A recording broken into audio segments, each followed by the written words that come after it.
Hello and welcome to another Total War Warhammer guide. Today we are looking at the Bretonnian Empire. I was going to say, well, they are kind of empire. They're humans. Think of them as posh humans, basically much more knightly and chivalrous. There's not a full army in the game at the moment. They're not playable on the campaign, but obviously you will face them, and obviously multiplayer battles are a big thing as well. Plus, this is most likely going to be one of the first campaigns that the game adds with DLC. So we're going to look through the units they do have in the game and go through each one, see what they're like, see what they're going to be like when you do eventually get to play them. Overall, they're going to be a very sort of cavalry-heavy army. There's about 4 or 5 different cavalry. I've never actually played them on the tabletop version. Not many people in my area collected them. I'm not that interested tabletop version for them, but because of they're quite samey in their units, lots of different, like I said, types of cavalry. I do like the trebuchets and stuff like that. But let's have a look. So this is your Lord. The models are spectacular as always. Just beautiful game all round. So the Lord is armoured and shielded, meaning that he's going to take less damage from missiles and also take less damage from things that aren't armour piercing, as most sort of characters are, basically quite tough. 2,700 hit points. He's got 90 armour, which is really good. Decent leadership of 70. He's about average speed for a human. Melee attack of 54. Defence of 48. Weapon strength of 430 of that. 140 of that is armor piercing damage, so very, very nice. And a charge bonus of 40, which is okay for an infantry. So his special abilities, his missile resistance of 15%. That's due to him being just a single character. He's a lord, so he encourages nearby troops and gives them a bonus to their leadership. He can hide in a forest. Now this is one of the big special abilities of the Bretonnian Empire, and it's a Blessing of the Lady, it's called. It's a ward save, which basically gives you, you take less damage. And it's constant, and it's around himself, but also affects all allies within 30 meters. So that kind of dictates how you use him. He's got to be in the center of the fight, right in the middle, with as many units covering that Blessing of the Lady, because it's plus 12% damage resistance. In the tabletop game, a ward save would be, there's various different types, but you would have a 6+ ward save, meaning if you failed your armor save, then you get one last chance. If you can roll a 6, the ward saves you and you don't take any damage whatsoever. So the way it's interpreted in the game is plus 12 damage resistance, which is really good. Imagine that for a whole big bunch of units. That alone is worth this character. The Blessing is absolutely amazing. So then we've got Deadly Onslaught. This is a lot like the Empire Knight, the Empire characters. Gives him a charge bonus and an armor piercing bonus. It's fine. It's free. Use every 90 seconds. It's all right. It does what it says, really.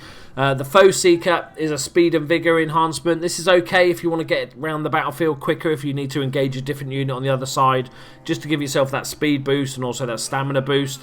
The next big thing, obviously same as the Empire, has the Stand Your Ground augment, which is a brilliant augment. It lasts for 14 seconds. It casts on yourself and it affects allies within 40 meters even. And it gives them plus 16 leadership and plus 36 melee defense. So if you combine that with the fact you're going to die less with the Blessing of the Lady, it's just absolutely fantastic. And that's why I think this army is so popular in multiplayer, because you have just those 2 abilities alone that really, really help your army. So that's the Lord's choice, and I've put him with a Paladin because he's basically the hero choice, the same sort of thing. He's slightly downgraded, he doesn't have all the abilities, he still looks very, very cool. I think he actually looks cooler myself.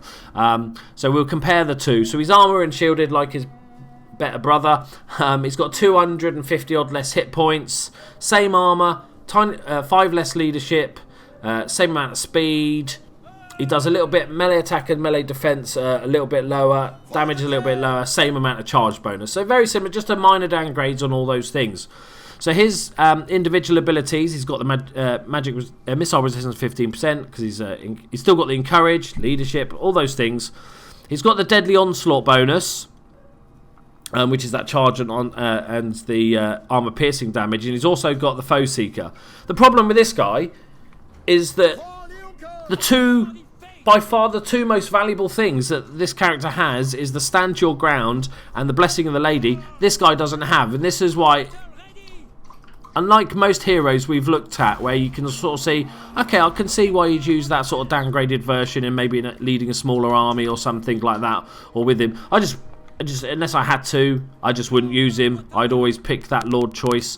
So we're going to go and, well, apparently walk into the middle of nowhere. There is some baddies down there, I promise. There they are. And we've got an Orc war boss. Just, he is freaking out. He's looking really mean. Right, so we're just going to randomly charge. You kind of know what is. Go on, boys. Off you go. Foot race, foot race. You can see the speed, the speed. Go, go, go. Where is it? Charge bonus. 29 seconds. That's the big benefit. Oh, I did give him a unit as well. Shit. Okay.